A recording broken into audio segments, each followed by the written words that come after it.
গীতাই সকল জ্ঞানের আধার। Enlighten by কমল কুমার দে। গীতায় ভগবান বলেছেন, ফলের চিন্তা না করে কর্ম করে যান।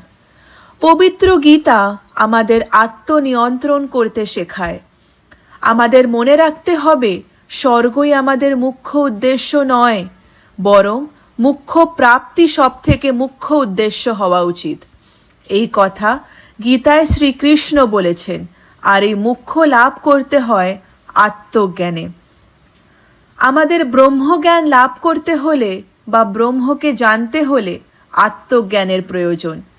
গীতাই আমাদের এই আত্মজ্ঞানের উপলব্ধি জাগাতে সাহায্য করে। গীতাই আমাদের শেখায়, দেহ থেকে ইন্দ্র বড়, ইন্দ্র থেকে আমাদের বুদ্ধি বা জ্ঞান বড়, আবার বুদ্ধি অপেক্ষায় আত্মা বড়, আর আত্মা থেকে পরমাত্মা বড়। সেই পরমাত্মার এক একটি অংশই আত্মা। আমরা পরমাত্মার অংশ বলে আমাদের আত্মাকে কখনোই ধ্বংস করা যায় না। কেবলমাত্র শরীরই নষ্ট হয়।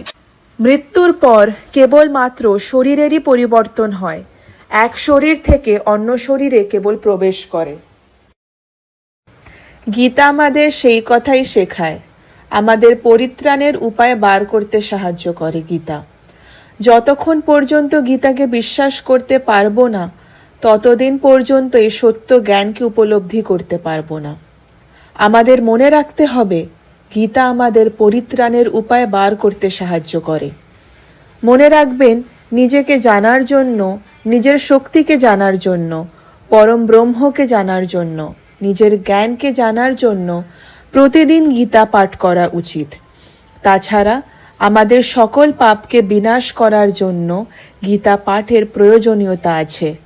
আর গীতা পাঠের মধ্যে থেকে সকল জ্ঞান, সকল পাপ বিনাশ করা যায়, কেননা গীতাই হচ্ছে সকল জ্ঞানের অধিষ্ঠিত।